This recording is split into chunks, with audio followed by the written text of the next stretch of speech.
সকল পঞ্চম শ্রেণীর ছাত্রছাত্রীদের আমাদের চ্যানেলে জানাই ওয়েলকাম।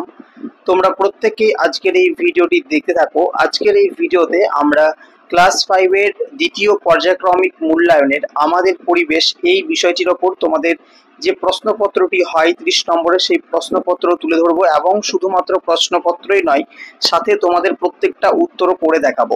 তো তোমরা প্রত্যেকেই কিন্তু ভিডিওটি মনোযোগ সহকারে দেখতে থাকবে এবং প্রতিটি প্রশ্ন ও উত্তর খাতায় কিন্তু লিখে নেবে এবং সেগুলো রীতিমতো পড়বে ও প্র্যাকটিস করবে। তো প্রশ্নটি একটু হেজি এসেছে, তো অসুবিধা নেই, আমি তোমাদেরকে বলছি, তোমরা একটু ভালো করে দেখো, তাহলে বোঝা যাবে। তো একেবারে তোমাদের সেকেন্ড ইউনিট টেস্ট পরীক্ষাটি হবে 30 নম্বরের, ঠিক আছে? এবং সেই 30-এ 30 তোমরা যদি কমন পেতে চাও, আমি যে সমস্ত প্রশ্নগুলি এবং উত্তরগুলি নিয়ে আলোচনা করেছি ক্লাস 5 এর, সেই প্রশ্নগুলি দেখে যাও, তাহলেই তোমরা কিন্তু কমন পেয়ে যাবে। তো দেখো আমরা প্রশ্ন কি কি আছে শুরু করি।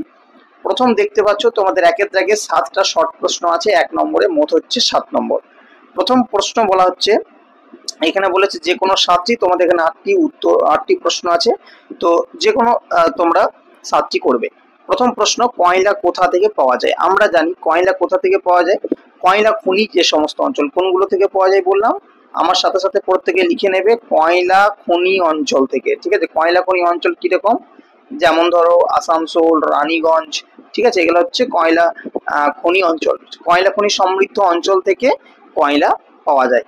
2 নম্বর প্রশ্ন বলা হচ্ছে সুন্দরবন অঞ্চলের একটি নদীর নাম। তো একটা নদীর নাম তোমরা লিখে দেবে বিদ্যাধরী, ঠিক আছে? সুন্দরবন অঞ্চলের একটা নদীর নাম কি? বিদ্যাধরী। 3 নম্বর প্রশ্ন, আমন ধান কোন সময় চাষ করা হয়? উত্তরটি লিখবে তোমরা বর্ষা, ঠিক আছে? এই উত্তরটা একটু কনফিউশনের মধ্যে আছে, কারণ এই উত্তরটা আমি দুটো বই দুরকম দেখলাম, তো বেশিরভাগ যেটা লেখা রয়েছে সেটা হচ্ছে বর্ষাকালে আমন ধান চাষ করা হয়, তাও তোমরা একটু দেখে নেবে উত্তরটা বইতে, ঠিক আছে?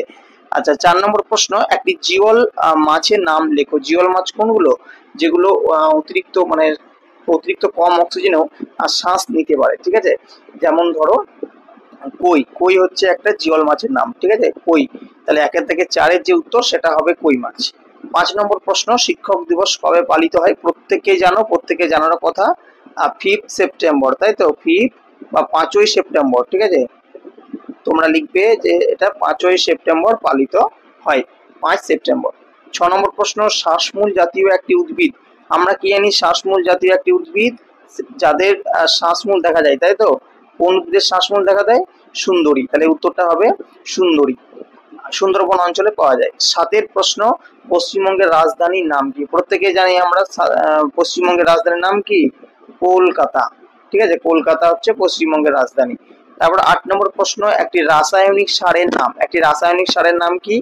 লিখে দেবে ইউরিয়া, ঠিক আছে? ইউরিয়া হচ্ছে একটি রাসায়নিক সার।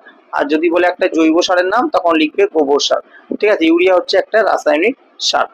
এরপর 2-এর থেকে আমরা আসবো শূন্যস্থান পূরণ, যে কোনো 8টি বলেছে, 8 নম্বর থাকছে, তো এখানে 9টি দেওয়া আছে, যে কোনো 8টি তোমাদেরকে করতে হবে। প্রথম যেটা বলছে যে সূর্য সেন ড্যাশ নামে পরিচিত। আমরা প্রত্যেকেই জানি সূর্য সেন কি নামে পরিচিত। উত্তরটা হবে মাস্টার দা, তাই তো? আমরা যখন পড়েছি বইয়ে, কি পড়েছি? মাস্টার দা সূর্য সেন। তাহলে সূর্য সেন কি নামে পরিচিত? সূর্য সেন মাস্টার দা নামে পরিচিত, ঠিক আছে? আচ্ছা, এরপরে পরবর্তী যে প্রশ্নটি আছে সেটা হচ্ছে যে তোমাদের পুরুলিয়া জেলার যে আগের নাম, ঠিক আছে? তো পুরুলিয়া জেলার যে আগের নাম ছিল সেটা কি ছিল? তো পুরুলিয়া জেলার যে আগের নাম সেটা হচ্ছে তোমার মানভূম জেলা, ঠিক আছে? উত্তরটা হবে মানভূম। পুরুলিয়া জেলার যে আগের নাম সেটা হচ্ছে মানভূম জেলা। আচ্ছা, এরপর হচ্ছে 3-এর প্রশ্ন প্রত্যেকে জানো, বাঁশের কেল্লা কে বানিয়েছিলেন? তিতুমির, ঠিক আছে? বাঁশের কেল্লা বানিয়েছিলেন তিতুমির, এবং এই তিতুমিরের আসল নামটা কি? মীর নিসার আলী, মনে রাখবে। 4 নম্বর প্রশ্ন, পশ্চিমবঙ্গে কমলা লেবুর চাষ কোথায় হয়? পশ্চিমবঙ্গে কমলা লেবুর চাষ কোথায় হয়? দার্জিলিং এ, ঠিক আছে? তাহলে পশ্চিমবঙ্গে দার্জিলিং এ কমলা লেবুর চাষ হয়। আচ্ছা, এরপর হচ্ছে 5-এর প্রশ্ন আমি বলে দিচ্ছি, সবগুলো লেখা সম্ভব হচ্ছে না। ড্যাশকে বাবা সাহেব বলা হয়। বাবা সাহেব কাকে বলা হয়? Doctor B.R.. আম্বেদকরকে, ঠিক আছে? তোমরা এটা লিখবে যে আম্বেদকরকে বাবা সাহেব বলা হয়, কারণ দেখবে যখন আম্বেদকর পড়েছো তখন সেখানে লেখা আছে বাবা সাহেব আম্বেদকর, বি আর আম্বেদকর, ঠিক আছে, ভিউরাম, ঠিক আছে, বি আর আম্বেদকর এরকম ভাবে লেখা থাকবে, বয়সী বি, তারপর তোমরা বানান করে আরটা লিখবে, ঠিক আছে, ভীমরাও রামাজি আম্বেদকর। আচ্ছা, এরপর হচ্ছে 6 প্রশ্ন, লবণাক্ত মাটিতে ভালো জন্মায়। লবণাক্ত মাটিতে অনেকগুলো উদ্ভিদই ভালো জন্মায়, তার মধ্যে তোমরা নারকেল একটা লিখতে পারো, ঠিক আছে, নারকেল, সুপারি এগুলো ভালো জন্মায় লবণাক্ত মাটিতে।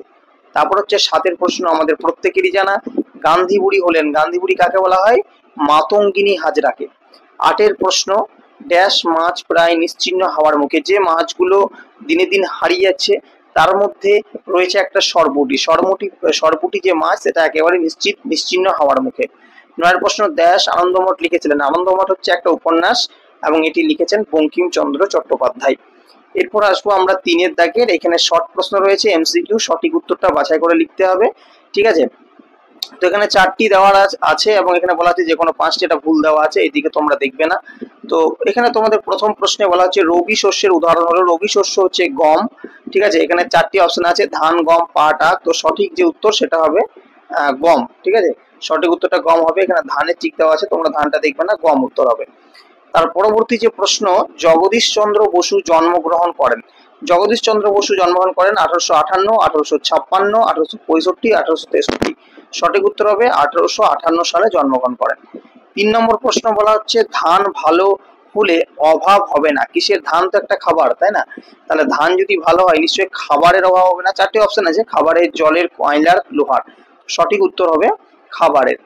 এরপর হচ্ছে মানুষ মাটির পাত্র শক্ত করত কিভাবে?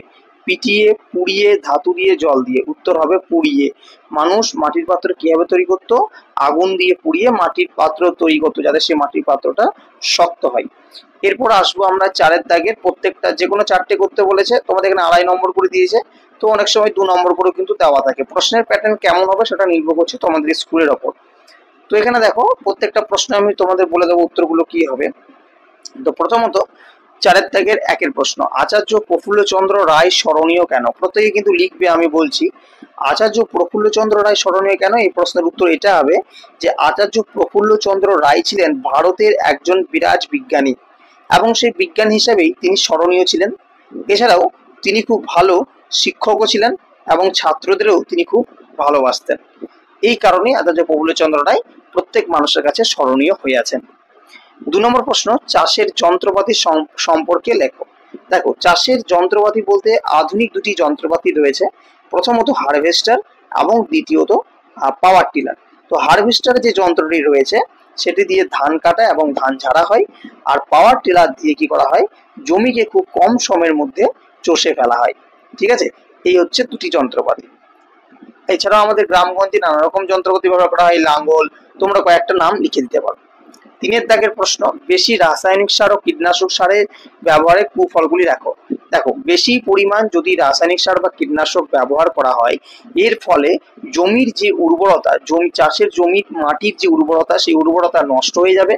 এছাড়াও ফসলে নানান রকম ক্ষতি হতে পারে, এছাড়াও মাটি দূষণও হতে পারে, ঠিক আছে। এগুলো হচ্ছে সব কুফল। 4 দাগের প্রশ্ন, 4 দাগে 4, ডিভিসির সুবিধা অসুবিধাগুলি দেখো। ডিভিসি যে বাঁধ সেটা নির্মাণের ফলে কি কি সুবিধা হয়েছে আর কি কি অসুবিধা হয়েছে এটা আমাদেরকে লিখতে হবে।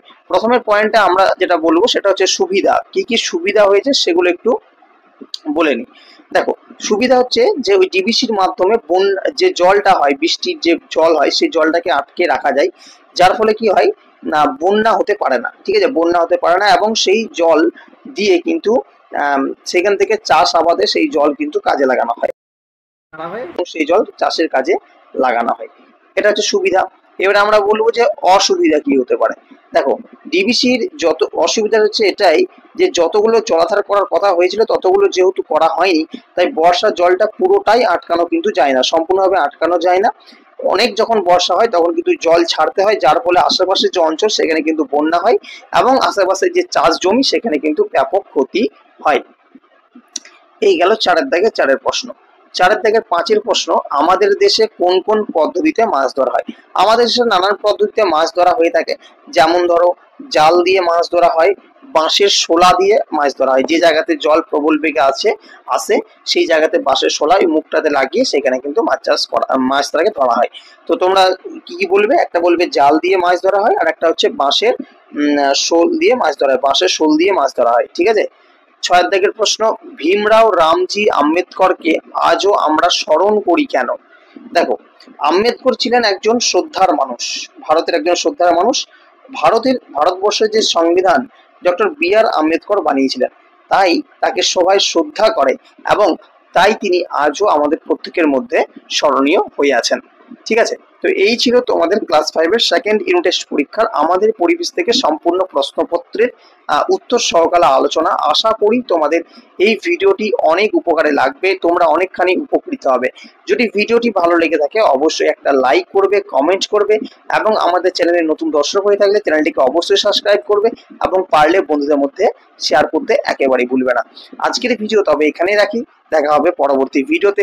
যদি কোনো প্রশ্নের কোনো ভুলভ্রান্তি থেকে থাকে ভিডিও করাকালীন অবশ্যই কমেন্টে কিন্তু জানিয়ে দিতে একেবারেই ভুলবে না।